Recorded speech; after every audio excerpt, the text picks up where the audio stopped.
Siguiendo con esta serie de videos sobre películas que en su momento no gustaron demasiado a la crítica, pero que muchos recordamos como muy buenas, que nunca recibieron una secuela y que curiosamente podrían tener una continuación pronto, hoy le toca el turno a Hancock, la película de 2008. Y en realidad tiene mucho sentido hablar de ella dentro de esta categoría, porque al igual que pasó con Distrito 9, Constantine o Event Horizon, Hancock fue una película con una historia tan interesante como para quedarse en una sola entrega, ya que en mi opinión tenía un gran potencial, una mitología apenas explorada y un protagonista que, aunque parecía una mera parodia del superhéroe clásico, escondía una historia mucho más trágica de lo que parecía. En la película de 2008 Hancock, John no es presentado como un héroe tradicional. Aquí, él no aparece como un símbolo perfecto de esperanza como lo sería Superman, ni como un protector que inspira miedo desde las sombras, como Batman. De hecho, la película lo muestra como la contradicción del arquetipo de superhéroe que todos conocemos, o sea, un antihéroe. Porque Hancock es un hombre capaz de detener un tren con su propio cuerpo, resistir disparos sin problemas, volar a velocidades supersónicas y lanzar a una ballena de vuelta al océano con una facilidad absurda. Pero al mismo tiempo también es alguien incapaz de controlar su ira, su alcoholismo y la destrucción que deja a su paso. Y eso en realidad es lo que hizo que Hancock fuera tan interesante en su momento, porque en apariencia John es un antihéroe, pero en el fondo funciona más como una figura rota, alguien que intentaba anestesiar un dolor que ni siquiera podía explicar, no recordaba su pasado, no entendía el origen de su vacío, pero aún así cargaba con sus consecuencias. Hancock era un ser inmortal que había perdido la memoria de su propia identidad. Por eso la ciudad de Los Ángeles no lo ve como un salvador, de hecho más bien lo ve como un problema. Hancock atrapa criminales, evita accidentes y salva personas, pero cada intervención suya parece terminar con carreteras destruidas, coches aplastados, edificios dañados, ciudadanos aterrados o incluso un tren completamente destrozado.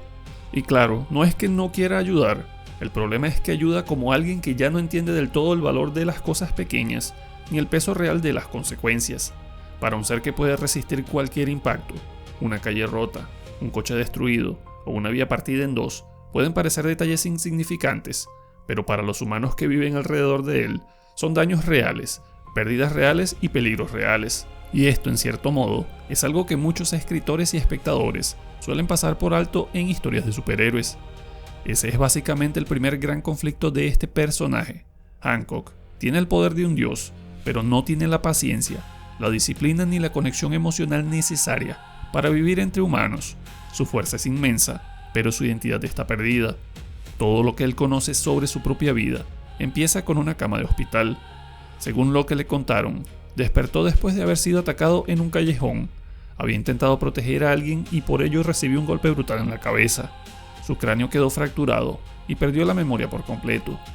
Desde entonces, no recordaba su nombre, no recordaba su pasado, no recordaba su familia y no recordaba ni siquiera si alguna vez había tenido una. Cuando despertó de su coma no tenía documentos, no tenía identificación y no tenía ninguna explicación para sus poderes. Lo único que llevaba encima era un chicle y una entrada para ver a Frankenstein. Después, una enfermera le entregó un formulario y le pidió que dejara su John Hancock. Esta es una expresión informal en la jerga estadounidense que significa dejar la firma. Pero obviamente él no podía saber eso. Para cualquier otra persona, aquella frase habría sido una solicitud normal, pero para alguien sin memoria, sonó como una respuesta. Si la enfermera le pedía su John Hancock, entonces quizá ese era su nombre, y como él ya no tenía nada más a lo que aferrarse, decidió aceptarlo. Desde ese momento, se convirtió en John Hancock.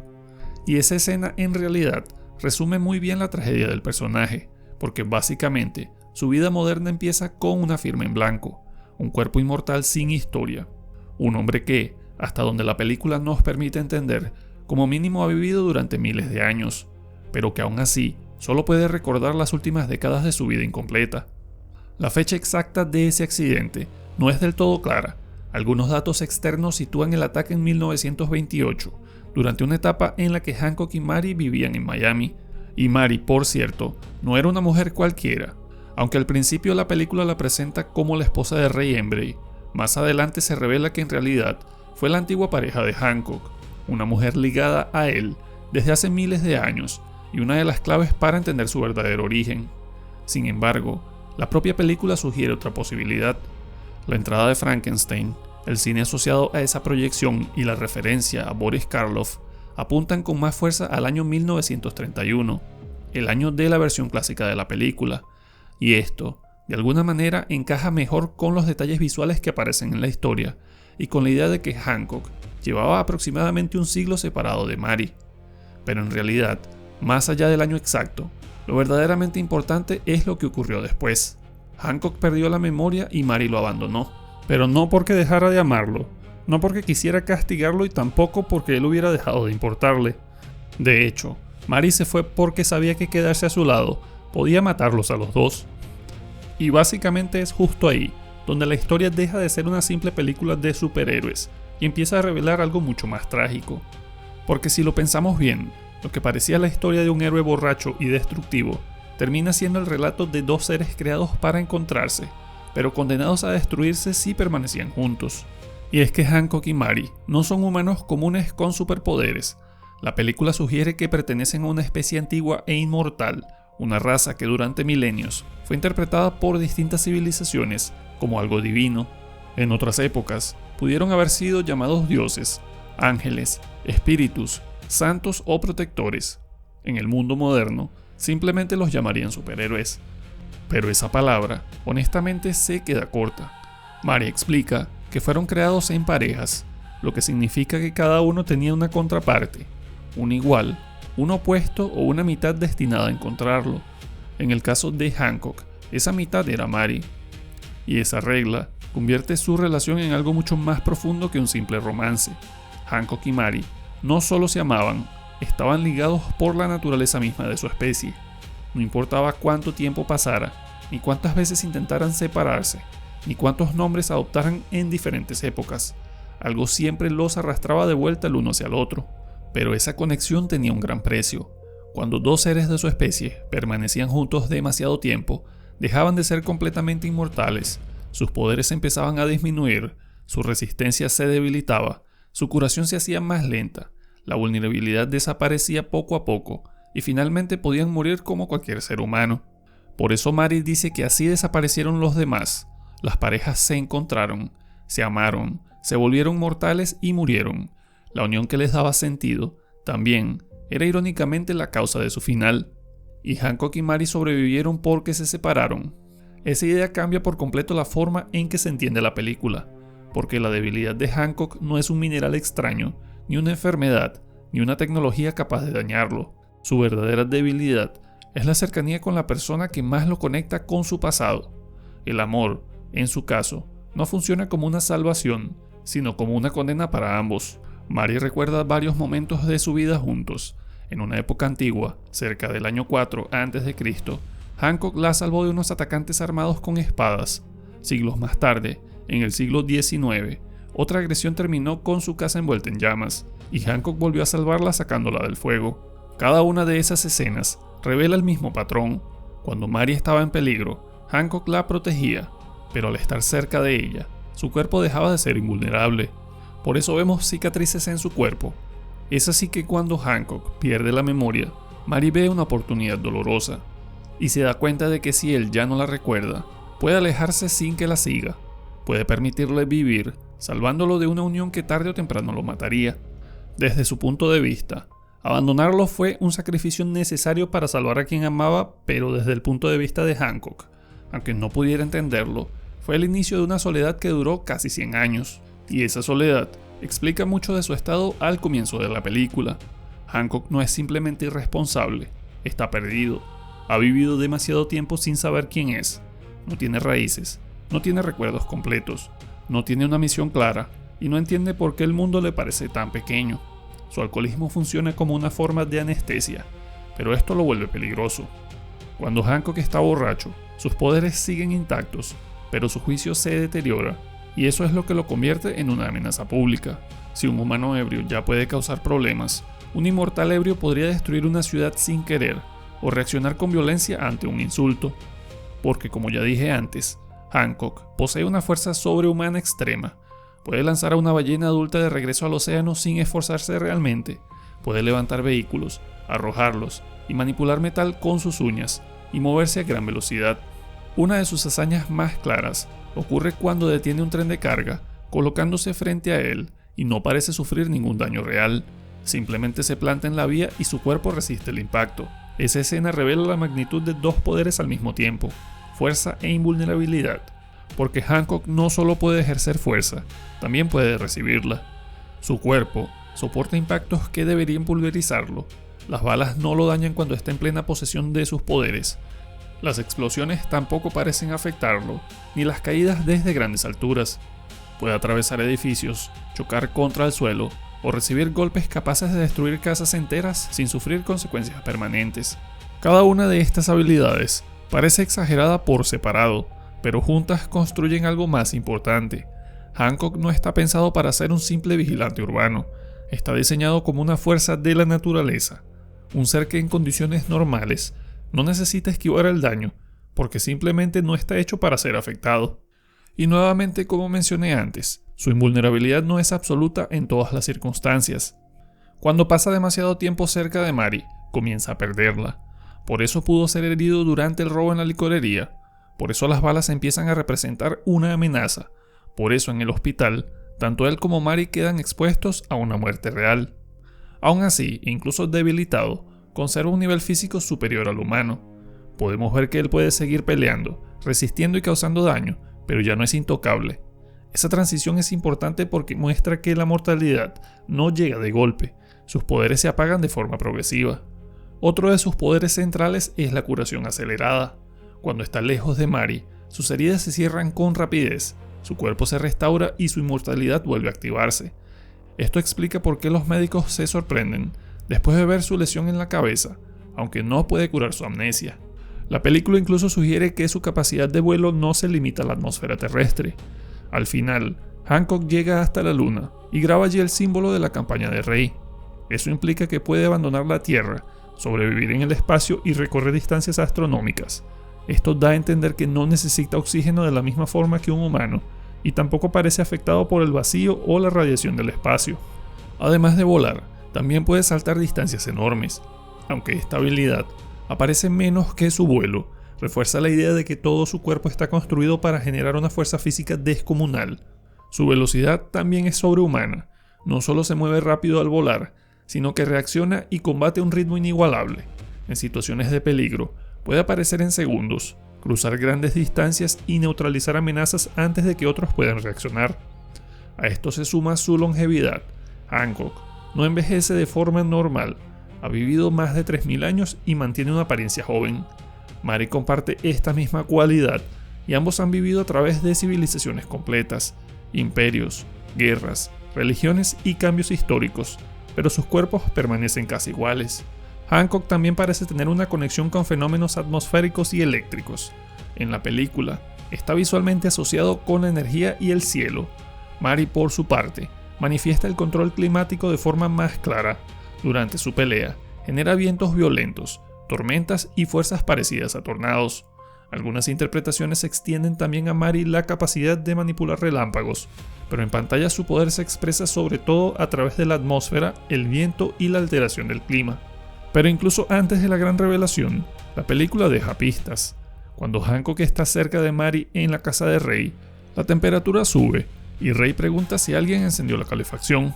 Más tarde, el calor provocado por su cercanía hace que unas palomitas empiecen a explotar. Es un detalle cómico, sí, pero también funciona como una señal. La presencia de ambos altera el mundo físico. Además, el simbolismo de Hancock refuerza la idea de que su historia está conectada con las mitologías antiguas, y uno de los elementos más repetidos es el águila, ya que ésta aparece en su gorro, en su colgante, en sus dibujos y en su traje.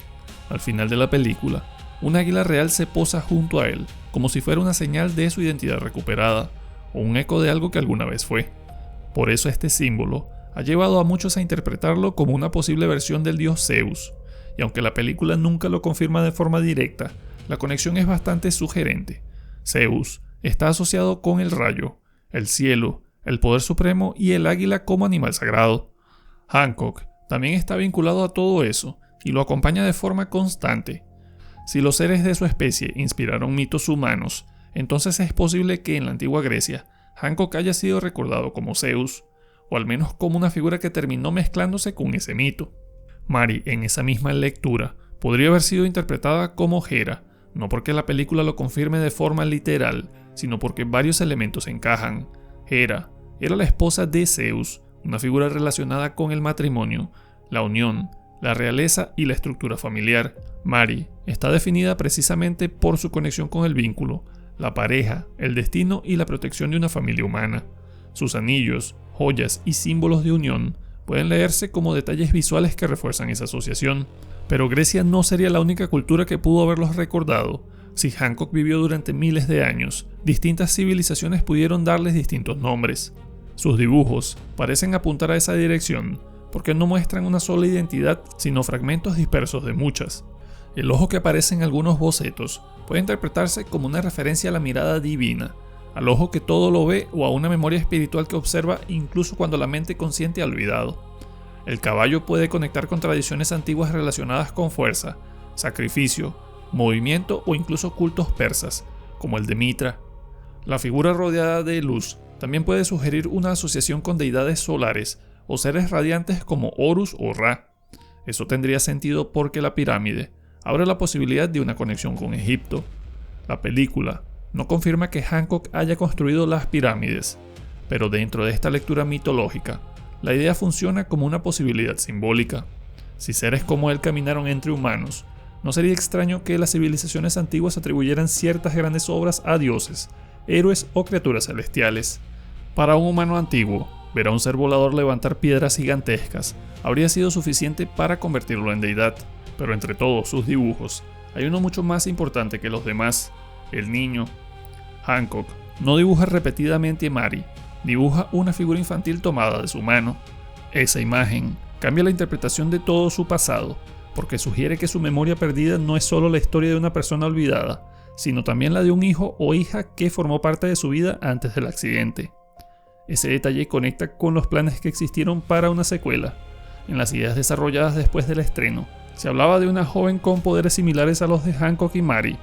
Muchos interpretaron que esa figura sería su hija. Si eso era cierto, los dibujos no eran simples traumas visuales, también eran pistas plantadas desde la primera película. La posible hija de Hancock y Mary habría agregado otro nivel de tragedia a la historia, porque si los padres pierden sus poderes al estar juntos, surge una pregunta inevitable: ¿qué ocurre con una hija nacida de esa unión? ¿Heredaría su inmortalidad? ¿Tendría los mismos poderes? ¿También estaría condenada por las reglas de la especie? ¿Fue separada de Hancock para protegerla?